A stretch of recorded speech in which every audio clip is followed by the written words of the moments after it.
மதுரையில் வாக்கு இயந்திரங்கள் வைக்கப்பட்டிருக்கும் அறைகளில் அரசு அதிகாரிகள் அத்துமீறி நுழைந்தது சந்தேகத்தை ஏற்படுத்தியுள்ளதாக மு.க.ஸ்டாலின் தெரிவித்துள்ளார். திமுகவினரும் கூட்டணி கட்சி நிர்வாகிகளும் விழிப்புணர்வுடன் இருந்து வாக்கு இயந்திரங்களை பாதுகாக்க வேண்டும் என்றும் அவர் கூறியுள்ளார்.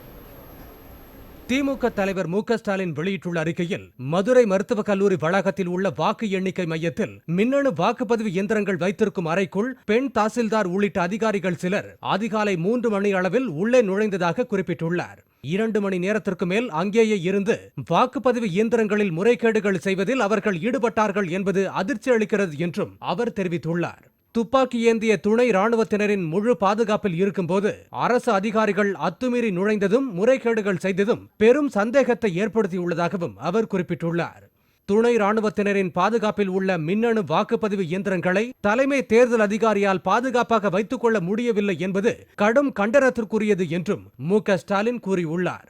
வாக்கு எண்ணிக்கைக்கு இன்னும் 1 மாதத்திற்கு மேல் உள்ள நிலையில் வாக்கு எண்ணிக்கை மையங்களில் உள்ள மின்னணு வாக்குப்பதிவு இயந்திரங்கள் பத்திரமாகவும் பாதுகாப்பாகவும் இருக்குமா என்ற மிகப்பெரிய கேள்வி எழுந்திருப்பதாகவும் திமுக தலைவர் குறிப்பிட்டுள்ளார். எனவே அனைத்து வாக்கு எண்ணிக்கை மையங்களிலும் துணை ராணுவத்தின் பாதுகாப்பை மேலும் பலப்படுத்த வேண்டும் என்றும் அவர் கேட்டுக் கொண்டுள்ளார். அதிகாலையில் வாக்கு எண்ணிக்கை மையத்திற்குள் நுழைந்த அனைவர் மீதும், அதற்கு அனுமதி கொடுத்த அதிகாரிகள், நுழையவிட்டு பாதுகாப்பு கொடுத்தவர்கள் அனைவர் மீதும் கிரிமினல் வழக்கு பதிவு செய்து கடும் நடவடிக்கை எடுக்க வேண்டும் என்றும் மு.க.ஸ்டாலின் வலியுறுத்தியுள்ளார். இதனிடையே மதுரையில் வாக்குப்பெட்டிகள் வைக்கப்பட்டுள்ள மையத்திற்குள் அனுமதியின்றி அதிகாரிகள் உள்ளே நுழைந்தது மற்றும் ஆவணங்கள் வைக்கப்பட்ட அறை முத்திரையிடப்படாமல் இருந்தது குறித்தும் விசாரணை நடத்த வேண்டும் என்று கோரி தலைமை தேர்தல் அதிகாரி சத்யபிரதா சாஹுவிடம் கே. பாலகிருஷ்ணன், ஆர்.எஸ். பாரதி, முத்தரசன், திருமாவளவன் ஆகியோர் கூட்டாக புகார் அளித்துள்ளனர். அந்த புகாரில் மதுரையில் நடந்துள்ள சம்பவம் குறித்து முழுமையான உயர்மட்ட விசாரணைக்கு உத்தரவிட வேண்டும் என்றும் சம்பந்தப்பட்டவர்கள் மீது வழக்கு பதிவு செய்து நடவடிக்கை மேற்கொள்ள வேண்டும் என்றும் தெரிவிக்கப்பட்டுள்ளது. இதனைத் தொடர்ந்து அவர்கள் செய்தியாளர்களை சந்தித்தனர். அப்போது தமிழகத்தில் மக்களவைத் தேர்தல் நடைபெற்ற 38 தொகுதிகளிலும் இடைத்தேர்தல் நடைபெற்ற தொகுதிகளில் வாக்கு இயந்திரங்களின் பாதுகாப்பு குறித்தும் முழுமையான ஆய்வு நடத்த வேண்டும் என்றும் கூறினார். நாங்கள் குற்றம் சாட்டுவதே அந்த ஆர்வம் இதுதான். ஆக அவரே வைத்து விசாரணை செய்வது என்பது சரியாக இருக்காது. குற்றவாளியே விசாரணை நடத்துவது முறையாகவும் இருக்காது என்பது சட்டத்தில் அனைவருக்கும் தெரிந்த ஒன்று. ஆகவே முறையான விசாரணை எடுத்து உரிய நடவடிக்கை எடுக்க வேண்டும்.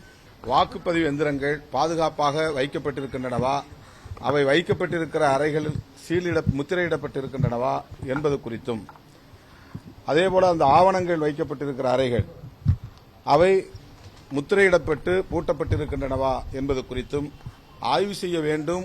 அந்த அறைக்கு சீல் வைக்க வேண்டாம் என்று உத்தரவிட்டதும், அந்த அறைக்குள்ளே இந்த அம்மையார் ஒரு வட்டாட்சியரை அனுப்பி வைத்ததும், மாவட்ட ஆட்சித்தலைவரும் தேர்தல் அதிகாரியுமாக இருக்கிற மாவட்ட ஆட்சியர் சம்பந்தம் இல்லாமல் இவைகளெல்லாம் நடந்திருக்க முடியாது.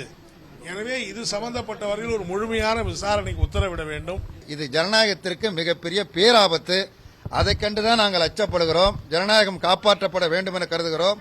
நீங்கள் கேட்டது போல் தேர்தல் அதிகாரிடத்தில் ஒவ்வொரு சந்தர்ப்பத்திலும் முறையாக எங்கள் அணியின் சார்பில் முறையிட்டு இருக்கிறோம். உரிய நடவடிக்கை எடுப்பார்கள் என்று நம்புகிறோம். ஜனநாயகம் காப்பாற்றப்பட வேண்டும் என்று விரும்புகிறோம்.